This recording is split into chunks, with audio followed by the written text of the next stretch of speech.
was not read. I experienced it, being deprived, being oppressed, even confused.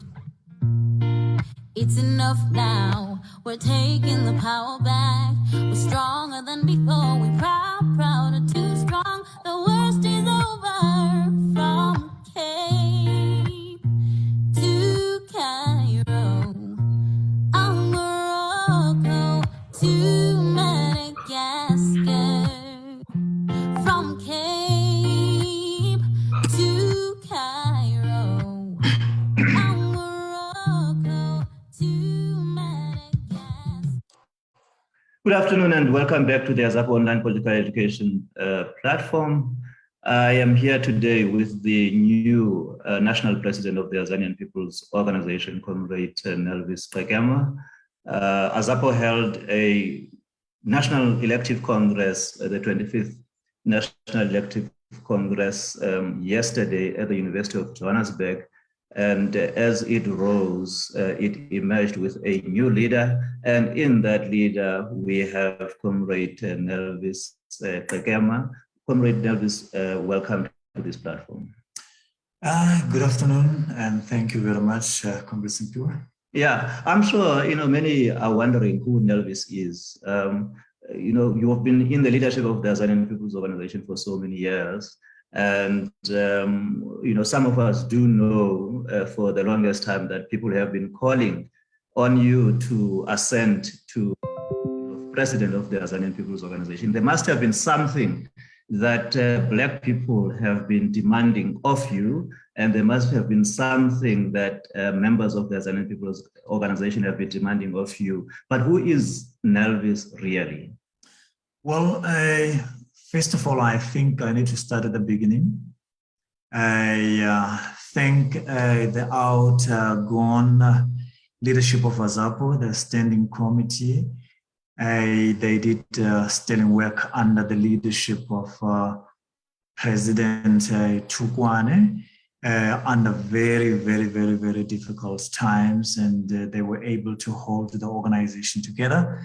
And this thing about this COVID things and all the lockdowns, being unable to be out there on the streets doing work and the struggle, yet they were able to keep it together. I think I needed to start there and thank them very much for that, because they've made our life easier. We're not starting from nowhere, we're starting from somewhere. And who is Nelvis? That's not an easy one, because I can give you a subjective answer about who Nelvis is, and that subjective answer is not the same as the objective one, which is what people think you are and who you are in terms of how you are conducting yourself. But not only that, but how they are perceiving you. And I'm not sure I know how they are perceiving me, but I can tell you that I am the child of the soil. I am the child of this organization, AZAPO, the BCM as a whole. And I joined the organization about 40 years ago. So I've been quite around, and so I know quite a lot. I learned politics from this organization. I learned everything from this organization. I made my mistakes in this organization, and then that's who I am right now, a person who would want to make a contribution. And I don't know what other people think I must do, but I think I know the mandate that I'm given by AZAPO. And that mandate is to rejuvenate AZAPO, is to reawaken AZAPO. That mandate is to recreate AZAPO, and then to reposition and turn AZAPO around from an organization that has negative experiences in terms of how it is viewed out there, an organization that sometimes people mistakenly view as weak when we are not, viewed as small when we are not. Remember, because our perceived smallness is in terms of what we are able to achieve in terms of parliamentary seats. So you have no seats, no matter how big you are, you will be believed to be small. If your voice is not heard in parliament, you will be believed to be having no voice at all. And so therefore, that is my mandate and my colleagues, the leadership, to turn AZAPO around and make AZAPO an organization that is a contender for power. An organization that is an organization of choice, an organization that is a champion of the struggles of Black people, struggles of ordinary people, an organization that must take responsibility and feel bad that if Black people were ill-treated by racists in the farms, in all the places you can think about, yet AZAPO keeps quiet, then AZAPO must take responsibility that it has sold out Black people, it has let down Black people. I'm given a mandate that says AZAPO must be an action-oriented organization, an organization that will not keep quiet, an organization that will not just talk, but an organization that will do. An organization that will soil its hands, organization that will not just want to be correct and be smart, but an organization that will grapple with the issues that are affecting our people to the extent of making mistakes, because people who don't make mistakes are people who are doing nothing or folding their arms. Yet we want to be with our people and make the mistakes with them and learn with them, walk with them, and be angry with them where they are. We suffer with them when they are suffering. That is the type of an AZAPO that I've been asked to lead. An AZAPO that will not only be leading itself as AZAPO, but an organization that should project outwards and lead society, an organization that will be able to take Black consciousness and doesn't domesticate it, but it takes it out there and make it a property of Black people and every Black person out there, and a philosophy that must be mainstreamed and be a governing instrument of the people. President Kagame, you have been in this movement for 40 years, and we are talking here about a movement that is just over 50 years old. So that effectively means you have been part of the history of the evolution of this movement. And that also means you have been part of many turnarounds of this organization, and you have been part of calls for this organization to be with the people, to be action-oriented, an organization that believes in a philosophy that in itself is action-oriented.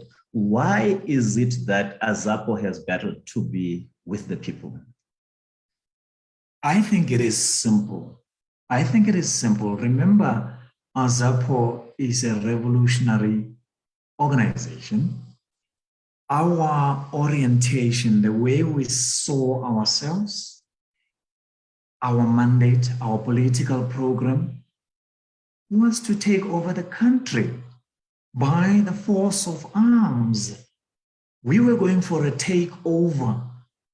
And then we had gone out and ensured that we even, form a military wing, that was stationed not only in exile, because ours was different. Ours was different. It was only by far offices and headquarters that you found in exile.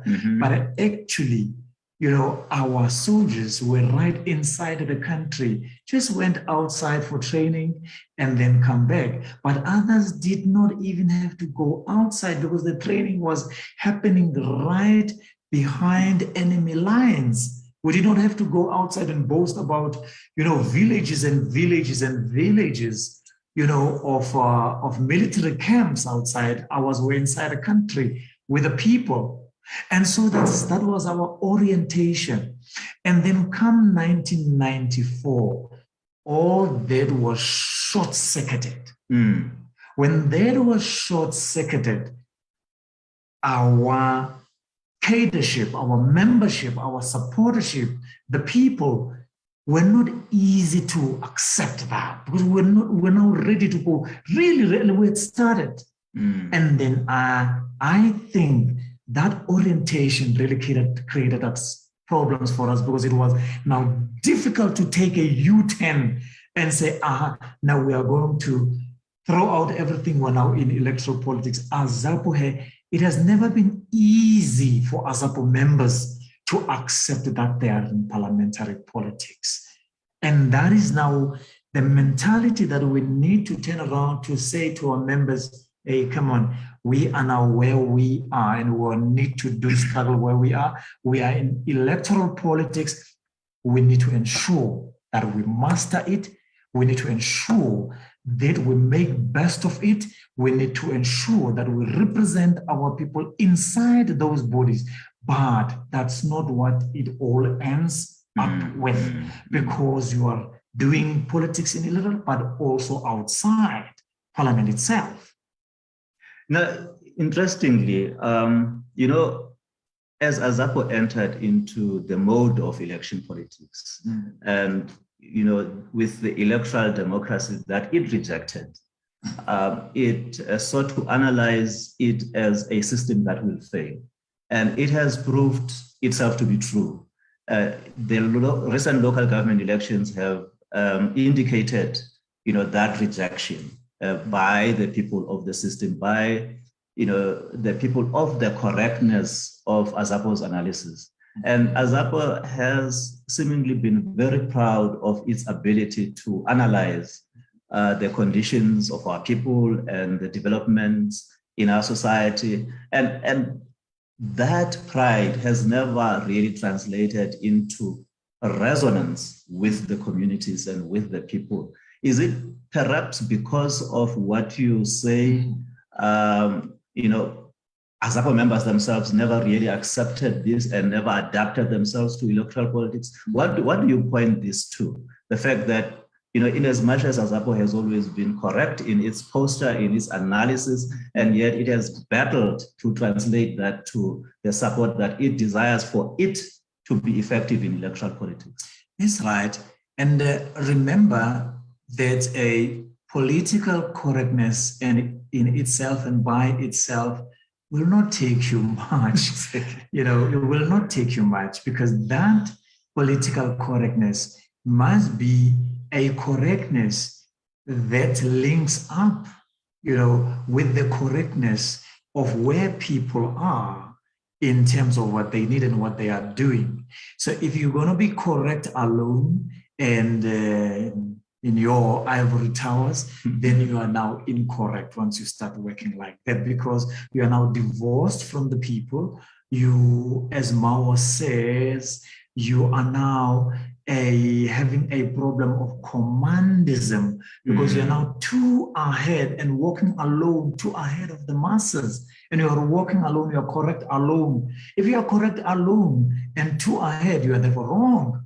Your political correctness is wrong, because it doesn't help the people. So it was that you will see that once AZAPO made its own political analysis at the time, it immediately said, okay, this is how we see it, we withdraw. We are not going to participate in the setup, and we're not going to do nothing about it. When in fact, the masses were at the point where they were saying, we are here. And AZAPO was saying, we will not be where the masses are. Yeah. And then once we were not where the masses are, at the time of the masses voting and now reconstituted into an electorate, then the masses went to the polls to say thank you to AZAPO, to say, AZAPO, we want to give you a mandate with your political correctness. And AZAPO was found by the masses not to be where the masses are. So that is a problem. So that is why you find also that even in terms of institutional arrangement, the structures, Azapo is still structured in a manner that it is still going to war, but in a type of war that is pre-democracy and pre-1994, a kind of orientation that's still saying we're handling apartheid and all the other things. Well, the fact of the matter is that there is some political and structural mutation that has happened, and Azapo also needs to innovate such that it turns around its internal systems, its organizational systems, so that it does things in terms of what is happening in the country today, in terms of electoral politics, because that's where you are. You're not going to be you fight and fight and fight and fight and fight as Azapo, such that your fighting and your sacrifices, the death of your leaders and your members, bring you about this type of democracy as fledgling as it is. But you can't say we reject that, because that's where you are. That's where the people are. And Azapo needs to be there. And Azapo needs to reposition itself and retune itself such that it is fighting where it is. And we must make the best of the electoral politics.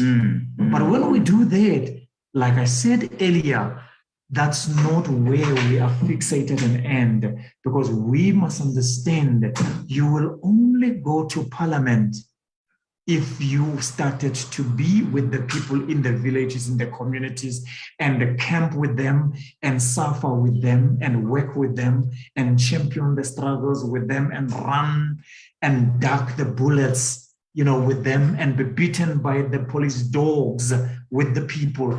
That's only when you can then go to parliament eventually. All right, that's brilliant. But let's just come back to you, President Kagame. When the announcement was made that you are now president of Azapo, there's been general excitement, not just outside of Azapo. And a lot of people are seeing this as a transition, from the generation of the founders of this movement to this generation of leaders. And where do you place this? What does this mean to you as a new leader of the Azanian People's Organization? It is a huge challenge. It is a huge challenge, but it is also an indication that Azapo is an organization that is dynamic. It is an organization that is able to adapt and readapt. It is an organization that is able to self-correct and then resend itself on the rails again. Because here is an organization that has the best of personnel when it comes to its founders. Even today, those founders, in terms of knowledgeability and in terms of knowledge production when it comes to the political struggle and the ideas that those people, those comrades of ours, our founders, our first generation were able to generate. Even today, it is subject of scholarship. Even today, it is something that even young people are still latching on and still saying we learned a lot from those people. The Steve because of this world, the Seth Scoopers, the Pandelani Nefolobodos, the Musiguri Mangenas, and all of them. These people are saying we're learning from them. Yeah. The Fees Must Fall movement was still saying we're learning from these people. We are still taking not any way, but from the weapons of these people, this first generation. But this first generation, as still fresh as they are still saying, we are not going to wait until we are invalid, until we're unable to work anymore, until we're unable to walk anymore, until we become senile. Until we are unable to do anything. and cling on to power, but they are still saying, no, we are going to pass on the baton whilst we are still here to guide these young people and to check them if they're not making mistakes, to check them if they are not compromising our legacy. They are still there. And so we are grateful to that. And we are paying tribute to that presence of mind, that dynamism. But at the very same time, you will see that Azapo has done that what it tells you. Azapo has turned the corner, because Azapo has able to say, we are going to be risk averse. We are going to take these young people fresh and raw. We're going to give it to them. Yeah. Because we, as the first generation of the Black consciousness movement, the Steve Bikos, the Tiros, the Mapeta Moharis, the Abu Asfats, and them were also raw at some stage. They were in teenagers when they turn things around, and they cannot therefore say they cannot trust this. That's what they've done. Yeah. That's Azapo, what Azapo is doing. Of interest, many people do not know that Azapo has never had a female deputy president. For the first time. The last time that we had a president of Azapo being a female was in the 70s, at the formative years. What does this signify to the development and growth of Azapo? Well, it is something that we can appreciate. It is that thing that I was telling you about, the dynamism of Azapo. Remember, in this country, in Azania, the Black consciousness movement is the only one. It is the only one that was ever led by a woman. In 1972, Mehware led the Black People's Convention as the president, the first. There has been none other as far as, except for that. But again, you move forward. In 1979 again, in the era of Azapo post the bannings, there you had Umama Unombulelo Mkethwa as the president of Azapo. And not only that, in 1974, you had the national deputy president of SASO, of Steve Biko, being a woman, Nkosazana Zuma. Yes. Nkosazana Zuma, under the leadership of Comrade Pandelani Nefoloboto. Right. And now we are moving to a level of now having Comrade Kekeletsoke as the deputy president. But not only that, she's not only a woman, but also young. In fact, I'm leaving out very young. Very young. That, to me, that shows the dynamism of Azapo. But I am still saying it is not enough. Yeah. It is not enough. It is not. Azapo needs to do more. Azapo needs to do more. We are in conversation with the president of the Azanian People's Organization, Comrade Elvis Kagama. There is a lot of promise and there is a lot of excitement, and people have their own views about your leadership. But what should they expect from your leadership? What promise do you give to the members of the Azanian People's Organization, but not only members of the Azanian People's Organization, but to the Black consciousness family as it stands in Azania today? But not only the family of Black consciousness, but to Black people in Azania, because the excitement is so overwhelming across the BC family and across the country. What promise is your leadership providing to the Azanians? Yes, and what I can promise is that we are not here just to hold the fort. We are not here just to protect a legacy of Steve Biko and our political ancestors, but we are also here to create a legacy. Because a legacy does not end when it was created. A legacy is dynamic. A legacy grows and grows and grows. A legacy evolves. If we are leading in this movement only and limited to the ideas that Steve Biko and his comrades, were able to churn out 50 years ago, and then that's where we end. We're unable to develop the Black consciousness philosophy. We're unable to grow the Black consciousness movement. We're unable to test the Black consciousness movement as a contender for power in the era where there is now a possibility for us to govern. Remember, Steve Biko and his comrades never really could not have had during that time an opportunity to govern. And now we want to test the BC philosophy in the era of the possibility of governing.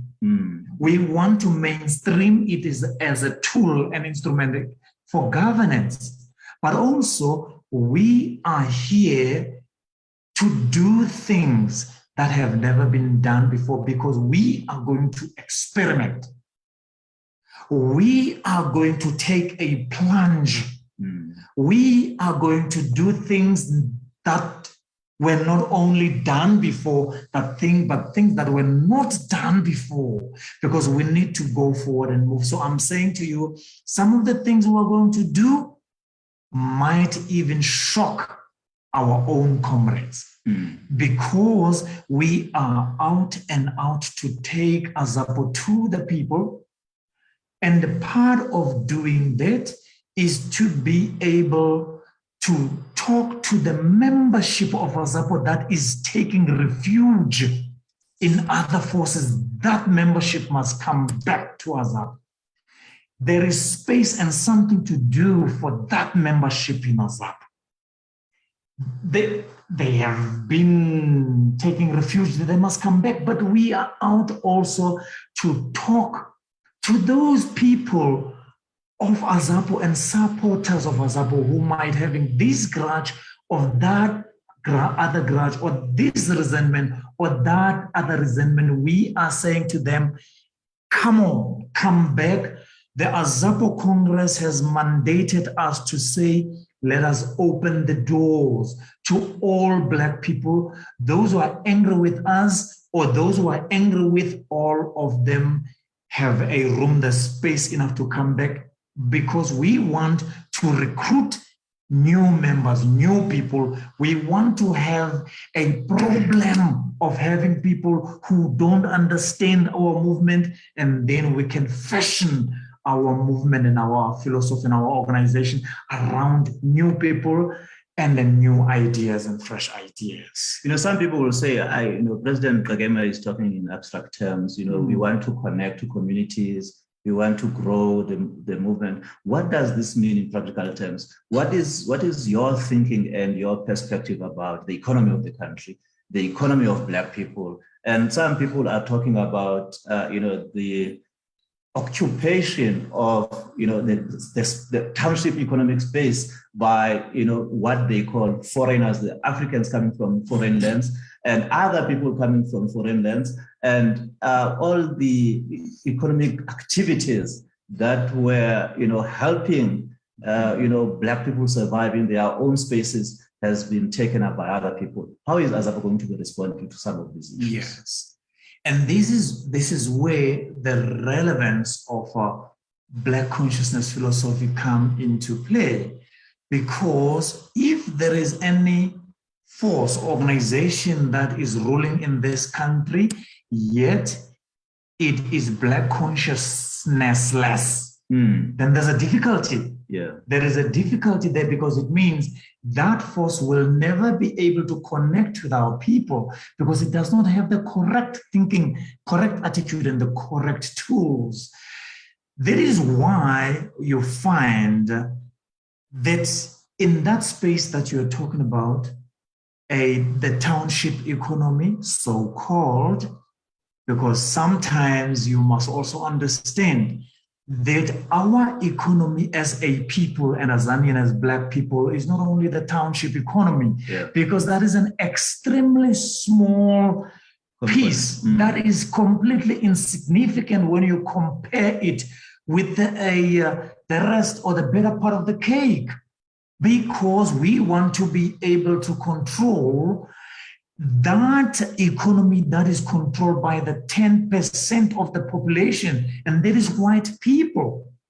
We want to be able to control even the stock exchange, not only the 2% the sponsorship that we are given, but we want to see that you were misled if you thought that was our only problem, because we are saying that funding must be made available to Black people, particularly in the area of SMMEs. That area must grow. That funding and resources must be made available.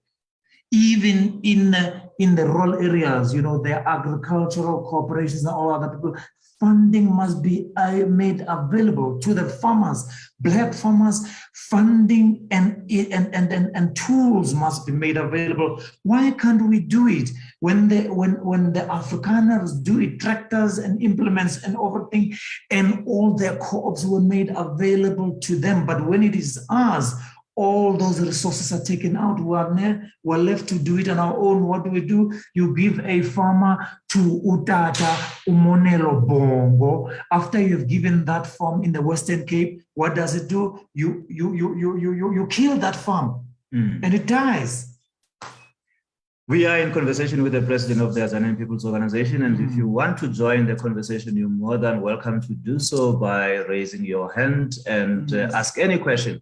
Absolutely any question that you want to ask to the president of the Azanian People's Organization, Comrade Nelvis Kagema. And there are a couple of questions that are coming through from people, and others are asking, how is AZAPO going to ensure that it remains self-reliant?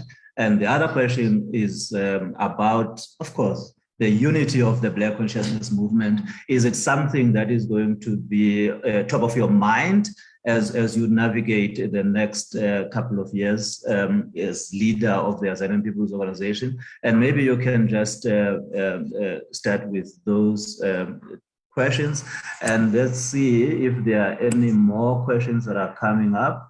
What will AZAPO do with the anti-Black capital and state and the brands? And you definitely need more women involved.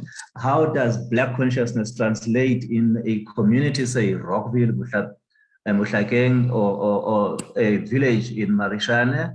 And people need to see AZAPO growing in provinces. How are you going to attain that? And what will AZAPO do to restore safety and economic viability of Black communities? And what will AZAPO do to challenge the state on the restoration of Black dignity? Maybe let's leave it at that and see how the president of AZAPO wants to respond to those questions. Well, the first challenge for AZAPO is that if you say that you have now left exile, you are back in the country, you return in the country, and then you are saying you are suspending armed struggle, immediately you do that, you need to change your mind and your attitude altogether, because you have said now you're no longer going to go that route. So you are going to go the electoral politics route. And once you do that, you need to realize that if you're talking about electoral politics, you are talking about money politics, because money talks there, money speaks there. So if you think you're going to participate in that space, you do not have the financial resources, and all that you do is to complain and then bury your head into your face. You bury your face into your hand, then there is a difficulty, because the first thing AZAPO needs to do is not to complain that it does not have the money. AZAPO must find the money.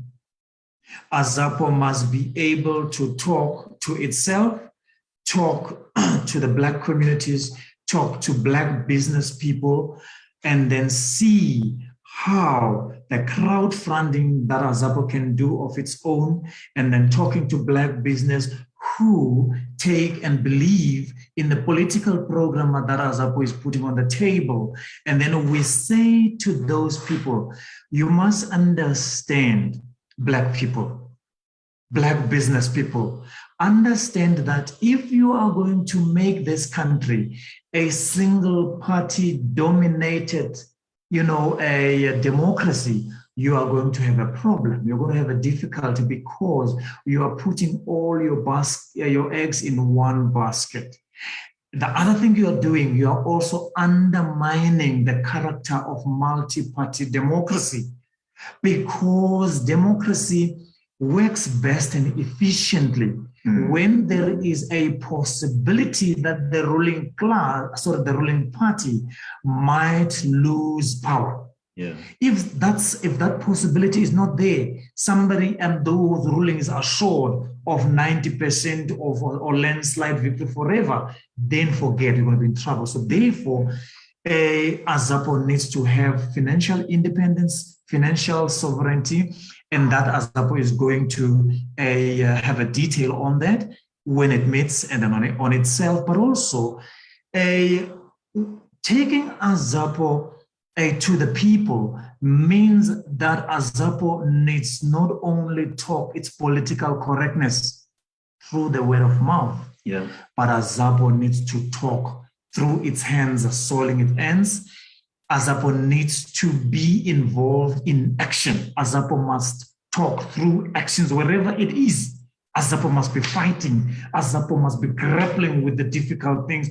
We must be beaten by dogs. We must be, beaten by batons. We must go jail if it needs be in terms of defending our people. So therefore, we need to turn AZAPO around, and that's what we need to. It's a new AZAPO that we need, and then it's a new member that we need. It's a new attitude that we need. And when it comes to the last point, the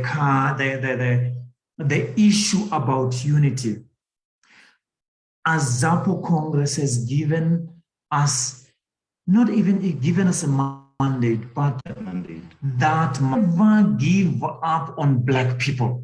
Never give up on Black people. It doesn't matter what would be happening.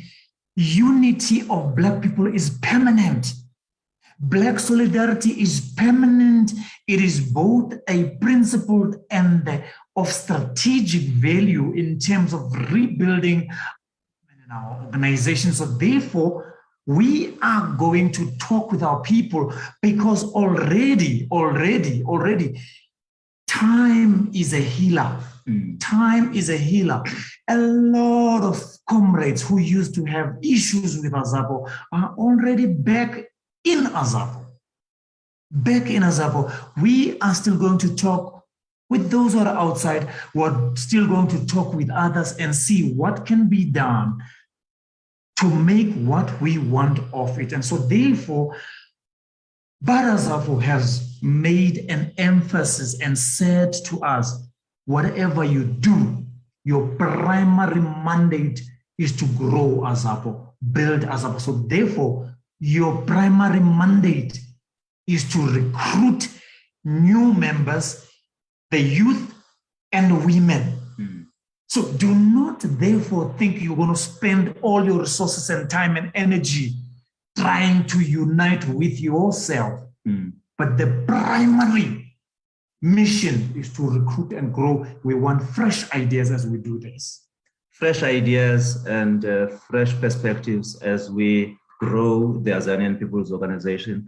And I don't see any further questions that are coming up, except for the question about the revival of structures. And I suspect you have responded to the question of revival of structures. What is more important is somebody asking, how are you going to relate and engage with other political forces of the left in the country? A lot of talk has been out there about the Azanian Front. Is it something that is top of your mind? Consolidation of the forces of the left? Is there a left that is still in Azania? No, the starting point for this leadership is that we know for a fact that everywhere we go, people are telling us that we are with you, AZAPO. People are telling us what we need to do and what we need to do. Sometimes you can see that during elections, when people sometimes get angry with AZAPO and say to AZAPO, where have you been? Where have you been? Why are we only seeing you this time? That tells you that people are saying to you, we are with you, they're just ready. We have heard and listened to people who have taken refuge in other organizations, other political forces saying to us, if only AZAPO can put its house in order, we are ready to get into that, into the bandwagon. And as the president of AZAPO, I'm making a call, an open and honest call to every Black person and every person who believes in the Black consciousness philosophy as was expounded by Steve Biko. And we are saying this movement needs you. Come get in and be counted. We need your hands on deck. Be with us. Put your shoulder to the wheel. Let us be together. We might be seeing things differently. Let's get it and talk about it, but let's build this movement. Let us reincarnate Steve Biko. Steve Biko must live again. Steve Biko must live again. Must live again. And so, and you know, as you say, Steve Biko must live again. There are a lot of these, mushrooming formations of young Black people who believe in Steve Biko and who believe in Black consciousness, but do not see themselves, continuing to work in the Black consciousness space within AZAPO. They don't see how they can find space for themselves to, express themselves in an organization like AZAPO. What are you going to do to bring all of these young people, the Fees Must Fall you're talking about, and a lot of other small groupings of young people who believe in Black consciousness, and how are you going to connect with them and ensure that they continue the journey of their belief in Biko along with you? Well, it has already started. It has already started. I mean, you are having the national deputy president of AZAPO as a young woman, young Black woman. It has already started. We have begun it, and we have not only by word of mouth, but already right at the top, at leadership level. We have young women. You're going to see when we show you leadership, these people are going to communicate, these people are going to be. But not only that, we are also saying when it comes to that a united front that is being talked about, that, hey, that thing started here in the Black consciousness movement. When we started, in the 70s, we were the Black consciousness movement, yet we were a united front because in our movement, we had ANC leaders, we had the BAC leaders, unity movement leaders, all of them were in our body, even though we knew that there were PAC, ANC and everything. In 1983, we had the National Forum. The National Forum where AZAPO was leading, and we are saying that is going to be back. But as I see it, is that in AZAPO, we are not going to have a united front or a coalition for elections only. We are going to have a fighting united front. It must be a united fighting front that starts fighting and fighting with and for Black people when there are no elections. So by the time elections come, the momentum speaks for itself. As we close, Comrade President, I cannot but wonder, what is AZAPO's view on the vaccine? Government is thinking of, creating a law or a regulation that forces, people to vaccinate. And there are a lot of people who are saying, I have a right to my body. I have a right to determine what should come into my body. What would be Azapo's perspective and view on a regulation that basically forces people to be vaccinated as they deal with this pandemic? No, look, this is a democratic country, and the people here have fundamental rights. We have a Bill of Rights, so people have a right to and right not to. They have a right to and right not to. You will then note when you see things this way and think that you are going to force other people at gunpoint. All that you need to do is educate, persuade others so that they see it. If you think it's right, they see it also your way, but persuade, but allow other people to exercise their right and be who they are. They will vaccinate if they want to. They will not vaccinate if they don't want to. It's right, but however, you cannot force them. You cannot kill people because they don't vaccinate. You cannot take the employment out of them and make them jobless only because they did not vaccinate. You can't do that. Already we have 13 million people, 46.6 people unemployed. Did I say people, black people unemployed? So you cannot therefore saying, if you do not support these pharmaceutical companies, therefore you're going to lose your job. You are blackmailing the black people already. They are blackmailed with them being landless, with them being jobless, with them being poor and without wealth. Comrade President Nelvis Kagama, thank you for your time. It was great spending the afternoon with us, and I hope you enjoyed the interaction. And that's where we end it for today. Thank you and see you next week. Bye-bye.